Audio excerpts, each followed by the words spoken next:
درود بر شما عزیزان و مقدسین در عیسی مسیح. من روز هستم از خدمت Perfected by Blood و خوشحالم از اینکه این هفته هم در خدمت شما عزیزان هستم، چون که داریم ادامه میدیم تعلیم در مورد کتاب مکاشفه را. اگر که هنوز عضو کانال ما نشدین، میخوام دعوتتون بکنم که دکمه سابسکرایب را بزنین که هر هفته وقتی که تعالیم جدیدتر میاد بیرون شما بتونین اطلاع پیدا بکنین. و همچنین قبل از اینکه ما وارد تعلیم بشیم میخواستم بگم که من یک لینک در قسمت توضیحات برنامه گذاشتم، توضیحات زیر این ویدیو گذاشتم که شما میتونین که تعالیم را دانلود کنید، فایل های صوتی و بعضا نوشتاری، و هر هفته ما سعی میکنیم که در واقع تعالیممون را تبدیل بکنیم و بذاریم برای شما عزیزان موقعی که اینترنت ندارین یا هر طوری که هست بتونین راحت این تعالیم را دسترسی بهش داشته باشین به صورت صوتی.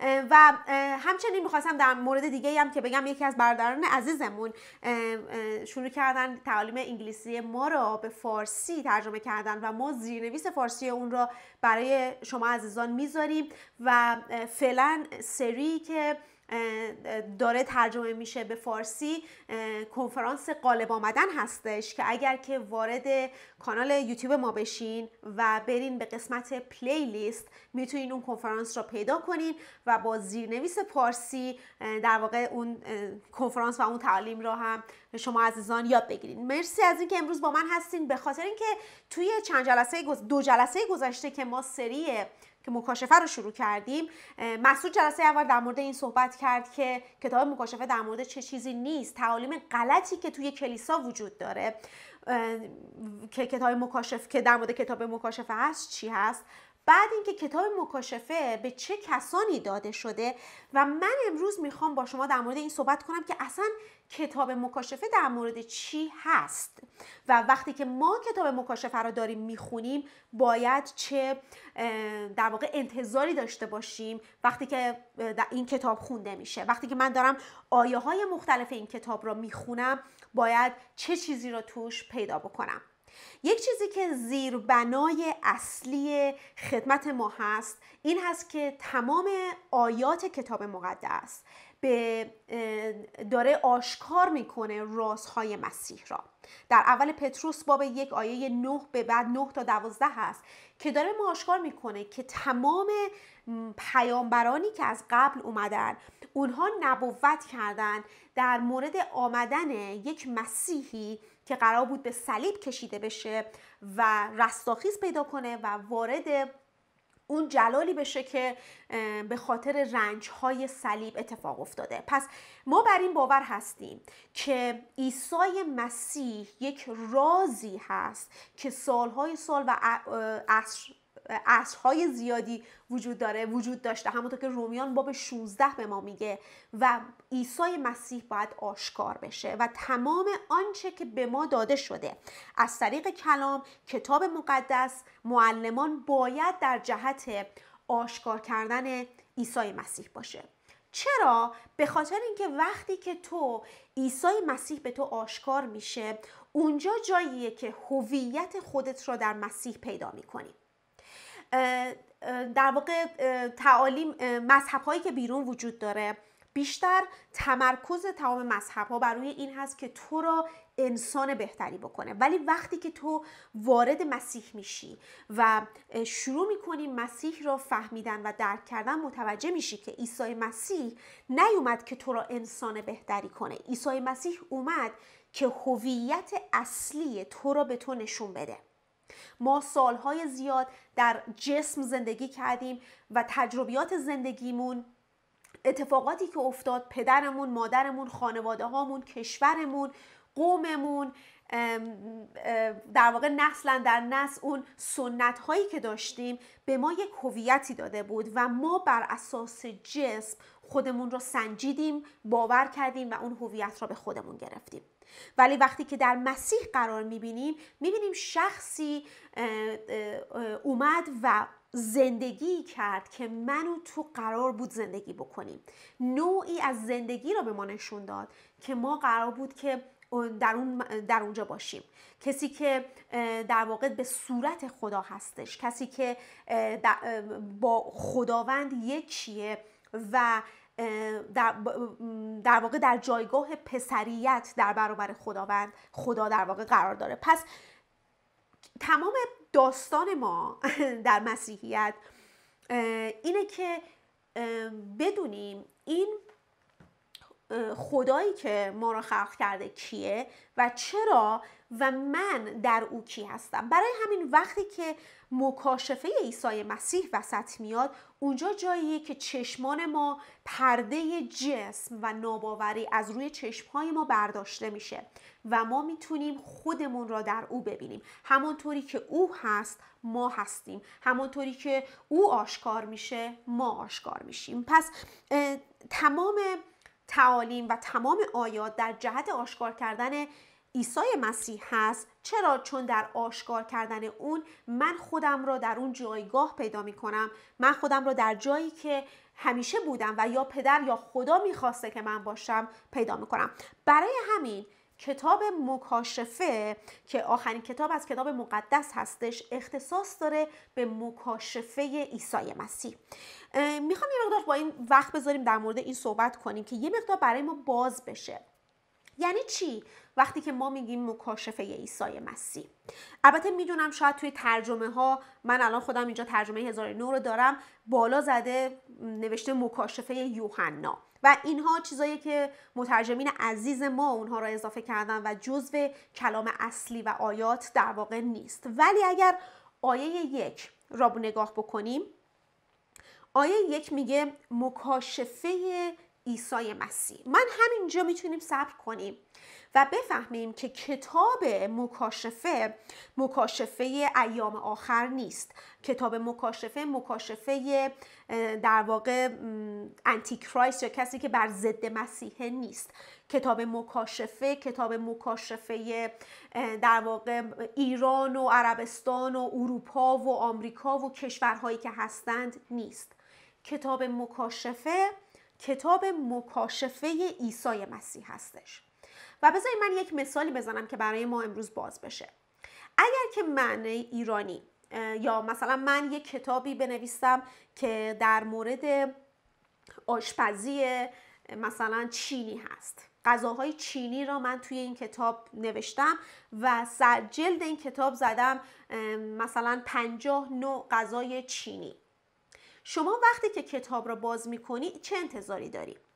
آیا انتظار داری که توی اون در واقع دستور پخت غذاهای چینی رو ببینی یا انتظار داری که توی اون دستور پخت غذاهای ایرانی ببینی یا هندی ببینی؟ خب معلومه وقتی که کتاب نوشته شده که این غذای دستور پخت غذاهای چینی هستش، پس در نتیجه من میدونم که وقتی که دارم تمام در واقع این کتاب رو میخونم، در واقع به نکته های آشپزیش توجه میکنم، به دستور غذاهاش توجه میکنم، داره اشاره میکنه به داره من رو هدایت میکنه به یه سمتی که من در نهایت بتونم غذای چینی درست بکنم. پس ولی اگر که و حتی توی این کتاب اگر یه جایی که این کتاب در مورد دستور غذاهای چینی هستش، اگر من یه جایی یه چیزی در مورد زعفران پیدا کنم یا یه چیزی در مورد یک نکته‌ای در مورد غذاهای ایرانی پیدا بکنم، این کتاب در مورد اون نیست. یک تیکه در مورد شاید در واقع اون ادویجات ایران در موردش صحبت شده باشه، ولی کتاب در کل در جهت غذاهای ایرانی نیست و یا اون ادویجات نیست. اون اطلاعات داده شده که اتفاقاً به من نشون بده که چطور من غذای چینی بپزم. کتاب مکاشفه عیسی مسیح هم همین هست. این کتاب هر تک تک آیه ها و هر آن چیزی که در این کتاب استفاده شده در جهت آشکار کردن عیسی مسیحه. ولی اگر میریم جلوتر و توی کتاب داریم یک سری اتفاقات میبینیم که میفته، این برای در این نیست که اون اتفاقات پیغام اصلی این کتاب هست. اون اتفاقات نوشته شده که استفاده بشه، که به من آشکار بشه که عیسی مسیح چه کسی هست. من به عنوان کلیسا، به عنوان بدن مسیح در چه جایگاهی قرار دارم که بتونه به من یک مکاشفه از عیسی مسیح بده. پس در نتیجه چیزی که ما همیشه باید در نظر داشته باشیم وقتی که کتاب مکاشفه رو میخونیم اینه که این کتاب به تو نمیگه که چی کار بکن. این کتاب در مورد زمان آینده نیست، در مورد زمان گذشته نیست. این کتاب به تو داره آشکار میکنه که این خداوند عیسی مسیحی که ما داریم حرف میزنیم، یک، چه کسیه؟ دو، وقتی که در مورد این حرف میزنیم که چه کسی هست، یه شخصی، پس باید ببینیم که این شخص چه کارهایی انجام داده و ما میدونیم شخصی به اسم عیسی اومد و کاری که انجام داد بر روی صلیب رفت، 3 روز در واقع در دنیای مردگان بود و از اون رستاخیز پیدا کرد. پس باید به من آشکار بکنه مرگ و رستاخیز عیسی مسیح را. بعد از اینکه من بفهمم خب این شخص چی کار کرد، باید بفهمم که چرا. آیا صلیب عیسی مسیح به چه چیزی اشاره داره؟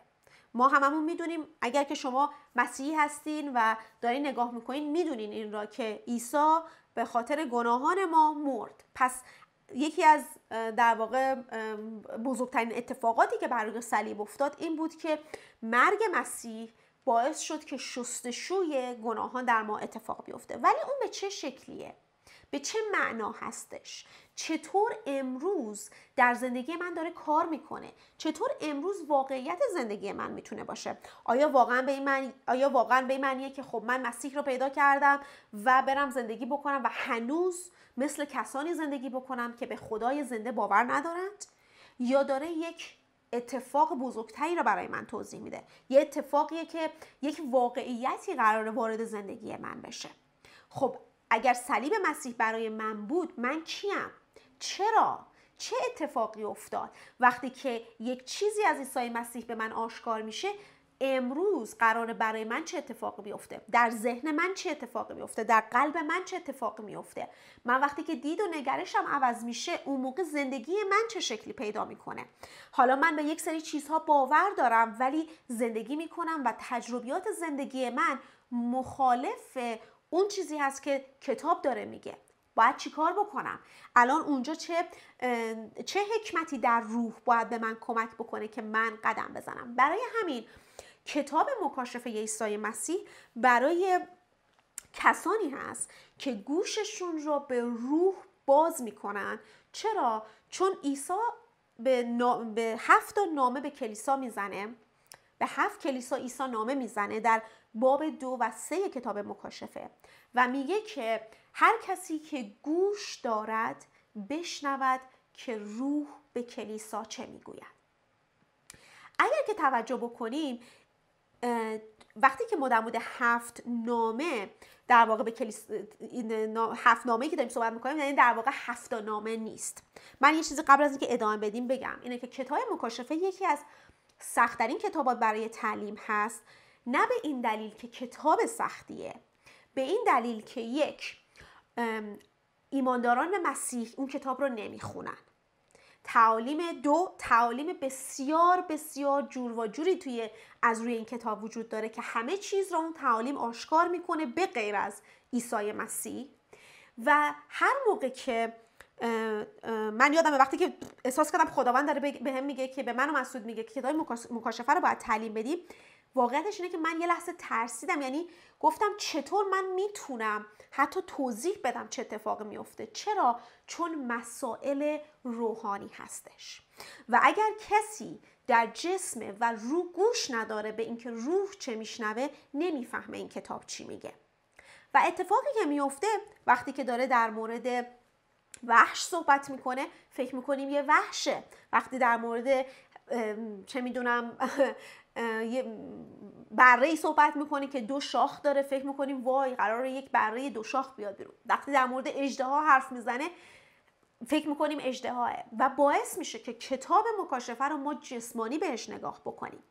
در صورتی که حالا در جلسات آینده با هم دیگه میبینیم که این کتابیه که به زبان روح نوشته شده، از مثالهای زمینی استفاده شده که به ما مکاشفه عیسی مسیح بده.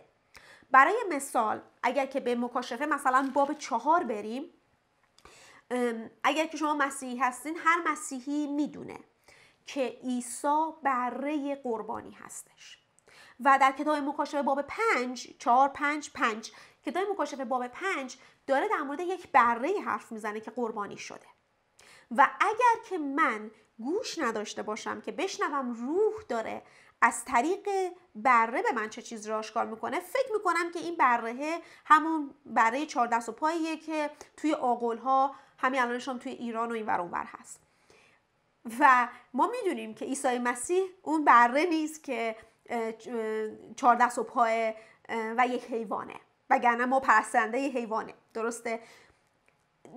در صورتی که اتفاقی که افتاده اینه که نه، یک مثال، یک نماد، یک مثالی آورده شده که امروز به تو کمک کنه که بتونی بفهمی که یکی از کارهایی که بر روی صلیب افتاد چه شکلی داره. یه حکمتیه که در واقع به تو میده. وقتی که میگه او بره هست، داره اشاره میکنه به اون در واقع قربانی هایی که در قبل می آوردن، بره هایی که می آوردن قربانی کنن و عیسی چطور امروز اون قربانی ما هستش. پس در نتیجه هر جایی از این کتاب رو ما میخونیم باید گوش را باز کنیم به روح و ببینیم که روح داره امروز به کلیسا چی میگه. چرا؟ چون روح داره عیسی مسیح را به ما آشکار میکنه. اگر شما عزیزان در کلیسایی بودین، در تعلیمی بودین یا بهتون گفته شده که دیگه چیزی به اسم مکاشفه عیسی مسیح وجود نداره، یه زمانی بود الان دیگه نیست، یا ما نمیدونستیم به مسیح ایمان آوردیم و ما مکاشفه عیسی مسیح را داریم، باید بهتون بگم که بسیار کج رفتیم. ما داریم در مورد خداوند خدا صحبت میکنیم، در مورد شخصی که ابتدا و انتها نداره و واقعا فکر میکنیم ما اون رو شناختیم. من با همسرم مسعود دارم چندین سال زندگی میکنم و نمیتونم هنوز بگم من این شخص رو به طور کامل میشناسم. او داره با من زندگی میکنه و هنوز نمیتونه بگه من میشناسم. من خودم با خودم زندگی کردم تمام در واقع دوران زندگیم و بعضی موقع نمیدونم واقعا من چی هستم و باید اون هویتم رو پیدا کنم. دیگه چه برسه به شخصی به اسم عیسی مسیح که من و شما به عنوان مسیحی باور داریم که کلمه بود که جسم شد، که خدا، که راز دینداری، حالا کلام گفته، حالا شاید کلمه دینداری درست نیست، ولی اول تیموتائوس باب 3 آیه 16 میگه که اون راز دینداری این بود که خدا جسم شد. و اگر واقعا فکر میکنیم که ما اون رو میشناسیم و واقعا با یک لحظه‌ای که چشمانم باز شد و گفتم عیسی خداونده، تمام رازهای مسیح را شناختم، وارد مسیر مذهب شدیم دوباره. چرا؟ چون اگر چیزی به اسم شناخت عیسی مسیح تو زندگی ما وجود نداشته باشه، سوال اینجاست خب من الان مسیحی شدم، باید چی کار بکنم؟ و به محض اینکه چی کار بکنم بیاد توی تصویر، یعنی اینکه به من یک شریعت بده. من باید حالا کتابمو بخونم، من برم دعا بکنم، من باید آدمی خوبی باشم، و شریعت اومد وسط. حالا من نمیگم که نباید اون کارا رو کرد ولی از جایگاه دیگه تو زندگی میکنی. من هر روزه کتاب میخونم، من هر روزه دعا میکنم، من هر روزه سعی میکنم محبت مسیح را نشون بدم، ولی نه به خاطر اینکه وای من مسیحی هستم و الان باید این کارا رو بکنم. به این میگن ریاکاری. به این دلیل من زندگی میکنم اونجوری که باید زندگی بکنم، چون دارم مکاشفه عیسی مسیح را در من داره رشد میکنه. بهتر اینجوری بگم، مکاشفه عیسی مسیح داره در من رشد میکنه و من هر روز دارم رازهای خداوند بهم آشکار میشه. خیلی جاها شده یک چیزی واسه من باز شده و من برگشتم گفتم آیا واقعا چیز دیگه ای مونده که من نمیدونم؟ چون این چیزی که من الان فهمیدم تمام داستانه. چند روز بعد دارم کتاب رو میخونم و یک دفعه یک چیز دیگه برای من باز میشه و این تصویر هر روز داره واضح تر میشه، مثل یک پازل که تیکه های مختلف رو شما باید کنار هم بذاری تا بتونی تصویر واضح تر رو ببینی. من یادمه که یک کنفرانسی با یک سری عزیزان ایرانی داشتیم چند سال پیش.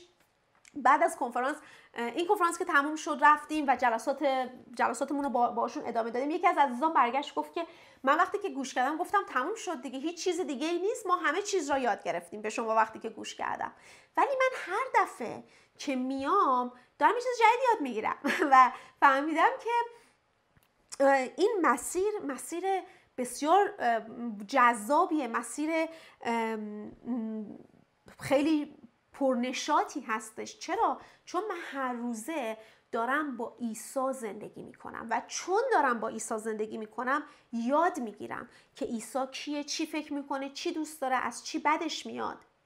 و در این رابطه‌ای که ما با هم دیگه داریم من دارم عوض میشم، من دارم بهتر میشم و این داستان ما هست در مسیح. ما داریم زنده میشیم، ما داریم میفهمیم که کی هستیم، میفهمیم چقدر قدرتمندیم، میفهمیم که ضعیف نیستیم، میفهمیم که پسران خدا هستیم، میفهمیم ما پادشاهان هستیم، ما کاهنان هستیم، میفهمیم که ما نیاز به یک شبانی نداریم برای ما دعا بکنه. اگر دعا بکنن خیلی هم عالیه، ولی من میتونم مستقیم به حضور خداوند برم. میفهمیم که ما نیاز به هیچ انسانی نداریم که بین ما و خدا وایسه و برای ما شفاعت کنه. میفهمیم که ما پسر خدا هستیم، فرزند محبوب او هستیم، که جایی که نشستیم جایی که پدر نشسته.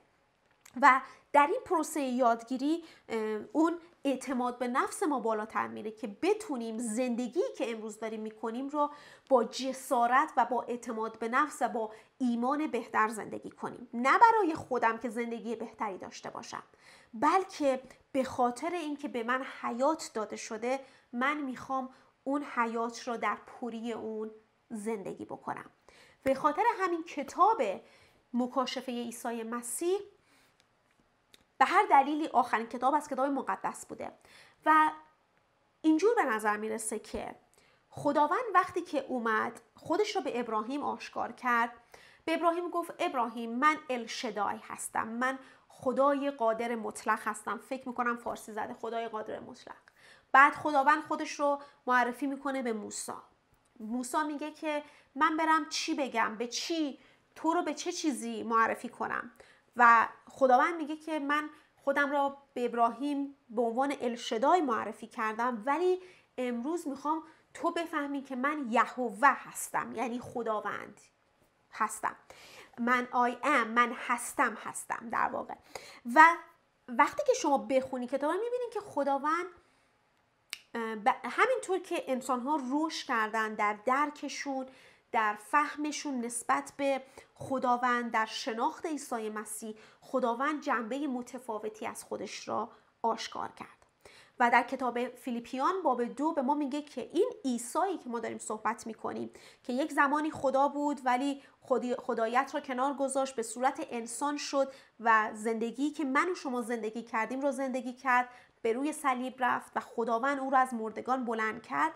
به او اسمی داده شده که بالاتر از هر اسم دیگه ای هستش. بالاتر از چه اسمی؟ آیا خداوند داره خودش را خدای خدایان، پادشاه پادشاهان، سرور سروران داره خودش رو مقایسه میکنه با چه اسمهایی؟ با اسمهایی که ما در تاریکی و نادانی به خودمون گرفتیم؟ آیا چون من شنیدم عزیزان میگن که اسم عیسی مسیح بالاتر از اسم سرطانه، اسم عیسی مسیح درسته بالاتره، ولی در کتاب اون اسمی که به عیسی داده شده که یعنی نجات دهنده است، اسمیه که بالاتر از تمام اسمهای خود خدا هستش. یعنی اینکه در این یک دونه اسم تمامیت ذات خدا آشکاره. یک زمانی خدا اومد گفت که من خدای قادر مطلقم، یه زمانی گفت من خداوندی هستم که شفا میدم، من خداوندی هستم که شفا دهندم، من آزاد کنندم، من و خودش رو آشکار کرد. ولی انسان‌ها هیچ وقت نفهمیده بودن که او نجات دهنده هستش و در نتیجه در این اسم تمام اسمای خداوند نهفته شده و امروز به ما آشکار میکنه که او چه کسی هست و امروز به چه معنا هست در زندگی من. پس کتاب مکاشفه عیسی مسیح داره به تو آشکار میکنه: یک، عیسی مسیح کیه؟ دو، چیکار کرد بر روی صلیب در 3 روزی که مرد، در رستاخیزش بر مسیح، و مهمترین بخش این کتاب اینه که چطور این کارهایی که عیسی کرده امروز میتونه تو را به عنوان کلیسا بلند کنه که تو غالب بیای.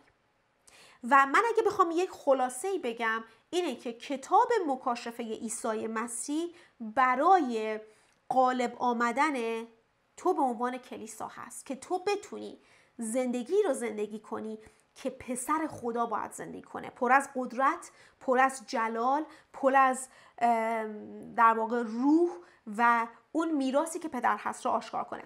برای مثال بذارین بهتون بگم، وقتی که مثال میزنم بریم به کتاب مکاشفه باب 2 آیه 7 رو اگر با هم دیگه نگاه بکنیم، اینجا عیسی داره به یک کلیسا نامه میزنه و میخوام تشویقتون کنم عزیزان که شروع کنین به خوندن کتاب، چون باعث میشه که شما در واقع راحت‌تر بتونین تعلیمی که ما داریم واسه کتاب مکاشفه رو راحت‌تر بفهمید و در واقع درک کنید.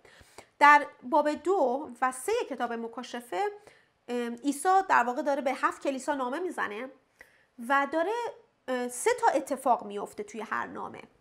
اول از این که اول هر نامه عیسی داره میگه که من کی هستم، بعد بهشون میگه که اونها چه قوت‌هایی دارند و چه ضعف‌هایی دارند و سومین اتفاقی که میفته میگه که اگر که بتونی بر اون ضعف‌هایی که داری غالب بیای، اون موقع چه اتفاقی میفته. پس 3 تا بخشی که توی هر نامه وجود داره اینه که عیسی کیه، کلیسا کیه، اون کلیسا در چه جایگاهی هست و چطور باید کلیسا غالب بیاد و چرا باید در واقع غالب بیاد. برای مثال اجازه بدیم که با هم دیگه مکاشفه باب 2 آیه 1 را نگاه کنیم. در واقع این به کلیسای اول داره نوشته میشه که میگه به فرشته کلیسای افسوس بنویس، آن که 7 ستاره را در دست راست دارد و در میان 7 چراغدان طلا گام میزند چنین میگوید. پس اول داره خودش رو معرفی میکنه و این نشون میده که میون تمام اون خصلت هایی که مسیح داره دست گذاشته روی یه چیز خیلی خاص واسه این کلیسا. فقط داره اشاره میکنه که به چه جنبه ای از مسیح داره اشاره میکنه، به جنبه این که من 7 ستاره رو دارم، در میان 7 چراغدان هستم و این داره به ما نشون میده که اون خصلت خاصی که در مسیح وجود داره هنوز مکاشفه این کلیسا نشده، هنوز آشکار نشده و مکاشفه اون قسمت از مسیح، اون جنبه ای از روح و کاری که خداوند داره انجام میده باعث میشه که اون کلیسا بتونه در واقع غالب بیاد که جزئیاتش رو در جلسات آینده با هم دیگه میریم. همونطور که فکر می‌کنم مسعود هفته پیش هم گفت این سری یک سری بسیار طولانی خواهد شد، ولی ما اصلا عجله‌ای هم نداریم که این سری را تموم کنیم، چون اگر که کتاب مکاشفه عیسی مسیح واسه شما باز بشه و بفهمی و درک کنی، اون موقع بقیه کتاب مقدس به طرز خیلی عمیقی باز شده است. پس در نتیجه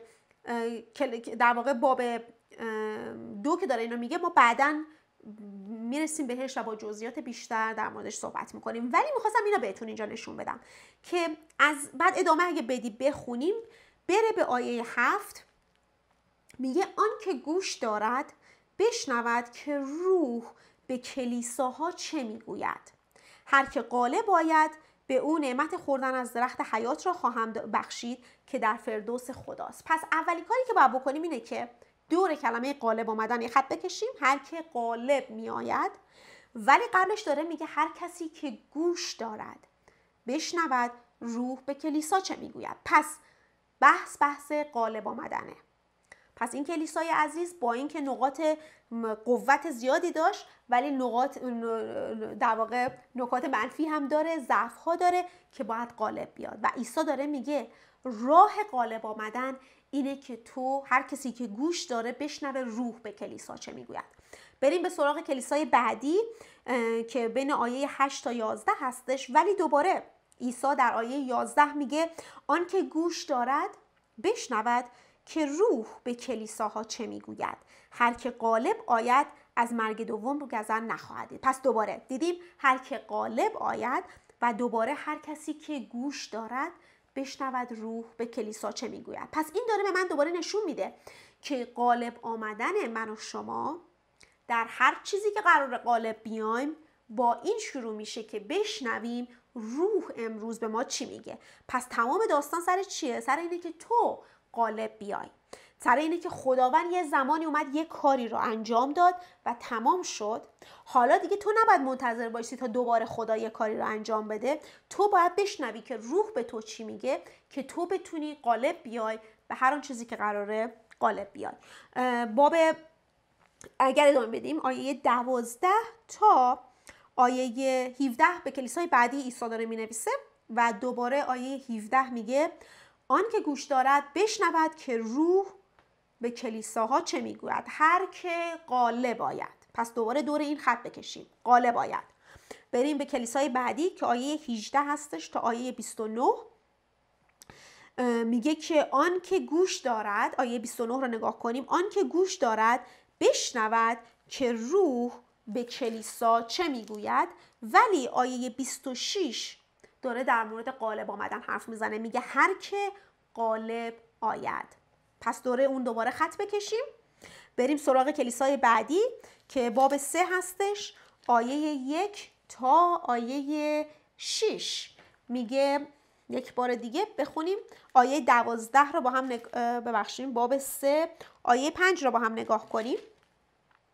میگه هر که غالب آید. دوباره دیدین دوباره داره در مورد غالب آمدن میگه. آیه 6 میگه آن که گوش دارد بشنود که روح به کلیسا چه میگوید. دوباره دور این خط بکشیم، بریم به سراغ کلیسای بعدی که از آیه 7 هستش تا آیه 13.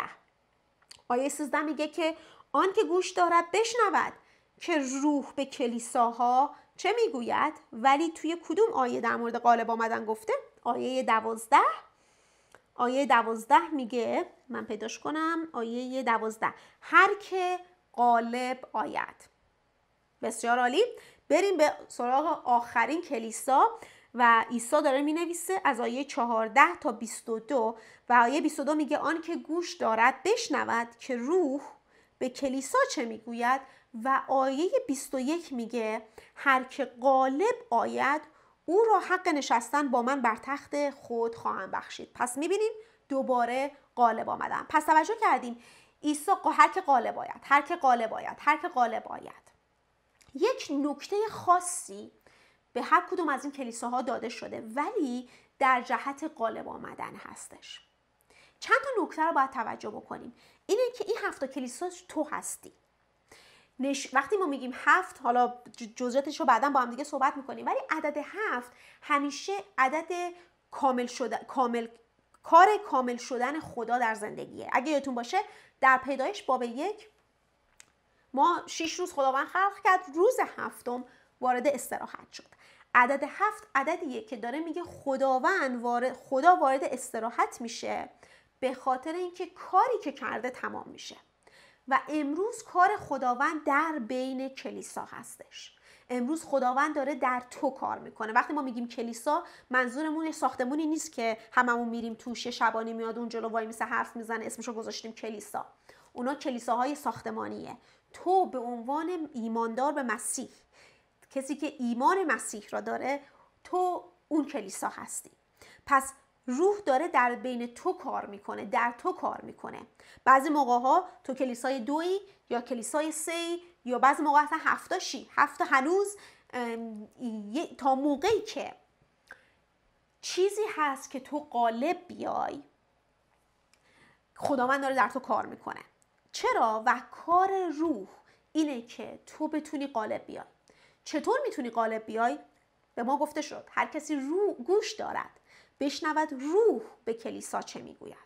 خب روح چی میگه؟ من یکی از دوستای ما میگفت من میخوام برم بیرون، میخوام ببینم دقیقاً روح خداوند چی میگه. من میخوام برم غذا بخرم، خدایا کدوم غذا رو بخرم؟ برنج میخوام بخرم، کدوم برنج رو بخرم؟ میخوام برم با اون دوستام حرف بزنم، حرف بزنم یا نه حرف نزنم؟ روح الان داره به من چی میگه؟ من فکر میکنم این بچگیه. من فکر میکنم ما داریم در مورد پسران حرف میزنیم. کتاب مکاشفه عیسی مسیح داره در مورد پسریت حرف میزنه. بچه‌ای که هنوز نمیدونه بره با این دوستش حرف بزنه یا با اون دوستش حرف بزنه و هنوز مامان و باباش لازمه بهش بگن این دوستت خوبه، این دوستت بده، این کارو بکن، اون کارو نکن. بچه‌ای که هنوز در بچگی هست، هنوز به اون بلوغ نرسیده. چیزی که این کتاب داره میگه روح به کلیسا داره چی میگه در مورد این نیست. در مورد این نیست که خب من الان میخوام برم من این مسافرت رو برم یا نرم، یا اون کار رو بکنم یا نکنم. یه مقدار باید بیایم جلوتر و فراتر و ببینیم چیزی که روح داره آشکار میکنه عیسی مسیح هستش. آیه‌شو بهتون نشون بدم. اکچولی میتونیم با هم دیگه بریم. من چون این آیه رو از اول صحبتم تا الان فکر کنم 5-6 بار این آیه رو گفتم و ولی نشون ندادم که شما فکر نکنید که دارم از خودم حرف میزنم. پتروس، اول پتروس باب 1 آیه اول پتروس، اجازه بدین اوکی، از آیه 9 بذاریم با هم دیگه بخونیم. میگه زیرا غایت ایمان شما ایمان خیش یعنی نجات جانهایتان را میابید. آیه 10 درباره همین نجات پیامبران به دقت کند و کاو میکردند، پیامبرانی که از فیض مقرر برای شما سخن میگفتند. آنان میکوشیدند دریابند هنگامی که روح مسیح در ایشان از پیش بر رنجهای مسیح و جلال پس از آن شهادت میداد. به چه شخصی و کدامین زمان اشاره دارد. خیلی خلاصه داره میگه پیامبران یک سری نبوت‌ها کردن به خاطر یک روحی که در درون اونها داشت نبوت میکرد و دائم میخواستن ببینن که این حرفایی که دارن میزنن واسه کیه و واسه کیه. اگر هنوز تو داری کتاب رو میخونی و هنوز میخوای ببینی این واسه کیه و واسه کیه، تو عیسی را در واقع کامل شده نبوت ها نمیبینی. تو هنوز منتظری که یک اتفاق دیگه بیفته و این یعنی عیسی برای تو یک پیامبر بیشتر نیست. چرا؟ چون این کیه و این کیه را در عیسی تو نمیبینی. در صورتی که اینجا داره میگه روح مسیح. پس هر کسی گوش دارد بشنود روح مسیح به کلیسا چه میگوید. ما یه دونه روح داریم و اون خداونده و اون روح مسیح هستش. پس اینجا توی پتروس به ما گفت چی؟ روح مسیح در نبوت‌ها، در انبیا چه چیزی رو نبوت کرد؟ رنج‌های مسیح و جلالی که پس از اون قرار بود اتفاق بیفته. پس هر کسی که روح دارد بشنود، هر کسی که گوش دارد هر کسی که گوش دارد بشنود در واقع روح به کلیسا چه میگوید، در واقع روح مسیح به کلیسا چه میگوید. داره در مورد چی حرف میزنه؟ در مورد رازهای مسیح. داره در مورد این حرف میزنه که یک مکاشفه‌ای از مسیح باید اتفاق بیفته. پس غالب آمدن من و تو که در واقع پیغام اصلی کتاب مکاشفه هستش و اگر هنوز شما در جایی که از نظر ایمانی هنوز در واقع کار خداوند در خودت رو در جهت حل شدن مشکلاتت داری میبینی، اونجا جاییه که نیاز داری که یه مقدار تعالیم اساسی تر، تعالیم زیربنایی تر را گوش بدی قبل از اینکه بیای تعالیم کتاب مکاشفه را گوش بدی. به خاطر اینکه اونها تعالیم از اونها واسه شروع هست. باید برسی به یه جایی از نظر رشد روحانی که متوجه بشی که دیگه بحث سر مشکلات من و غالب آمدن به مشکل من نیست. بحث فراتره. بحث سر یک هویتیه که من دارم میجنگم که بفهمم کی هستم و چون اون هویت رو من پیدا کردم میتونم یک جوری زندگی بکنم و غالب بیام، که با هم دیگه در جلسات آینده بیشتر در مورد اون صحبت میکنیم. ولی من اگه بخوام برم به اون سمت یه مقدار کج میشه مسیج پیغام امروز. ولی میخوام اینا بگم که پس در واقع پیغامی کتاب مکاشفه اینه که به شما یک مکاشفه‌ای بده که به خاطر اینکه اون مکاشفه، اون راز به تو آشکار شده، تو یک حکمتی دریافت کردی، یک شناختی دریافت کردی، یک دانش و آگاهی دریافت کردی که باعث میشه که بدونی چطور باید زندگی بکنی، که پسریت را باید امروز رو زمین چطور زندگی بکنی. و یه اسمی که گذاشته شده اینه که غالب آمدن هستش. حالا اجازه بدیم من یه مقدار در مورد غالب آمدن صحبت کنم. بریم به کتاب مکاشفه باب 21 آیه کتاب مکاشفه باب 21 آیه 6. باز به من گفت به انجام رسید، من الف و یا، ابتدا و انتها هستم. من به هر که تشنه باشد از چشمه آب حیات به رایگان خواهم بخشید. آیه 7. هر که غالب آید این همه را به میراث خواهد برد و من خدای او خواهم بود و او پسر من خواهد بود. توجه کنیم، اینجا ما آخر کتاب مکاشفه هستیم. آخر کتاب مکاشفه داره میگه هر کسی که غالب آید همه چیز را، ترجمه بهتر اینه، همه چیز را به ارث خواهد برد. ابتدای کتاب مکاشفه به یک کلیسا نوشت اگر غالب بیای تو این را داری، اگر غالب بیای اینو داری، غالب بیای اینو داری، و در واقع یک قسمتی از اون میراث را در موردش حرف زد که باید داشته باشی.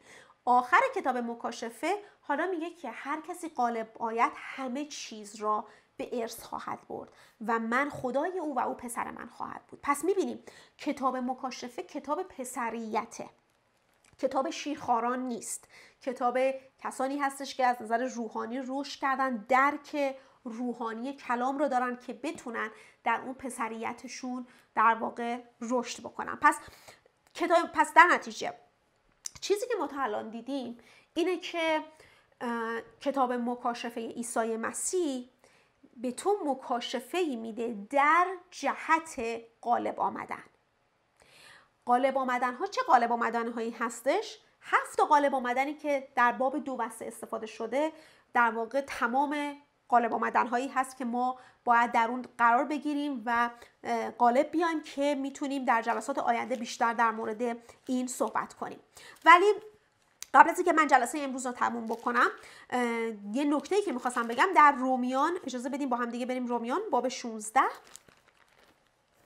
من باید فارسی رو هم باز کنم که بتونم همزمان فارسی رو هم بخونم، چون من همزمان باید انگلیسی داشته باشم و در واقع فارسی. اوکی، کتاب رومیان باب 16 آیه 25 رو با هم نگاه کنیم. میگه اکنون او را که قادر است شما را مطابق با انجیل من و موعظه پیام عیسی مسیح استوار گرداند، یعنی مطابق با مکاشفه رازی که از ایام ازل مخفی داشته شده بود، اما اکنون بر مبنای نوشته های انبیا مکشوف گردیده و به حکم خدای سرمدی به جهت اطاعت ایمان به همه قوم ها شناسانیده شده است. خب این معنیش این نیست که یه نفر یه مکاشفه داشته بدو رفته به همه گفته و این راز به همه آشکار شد.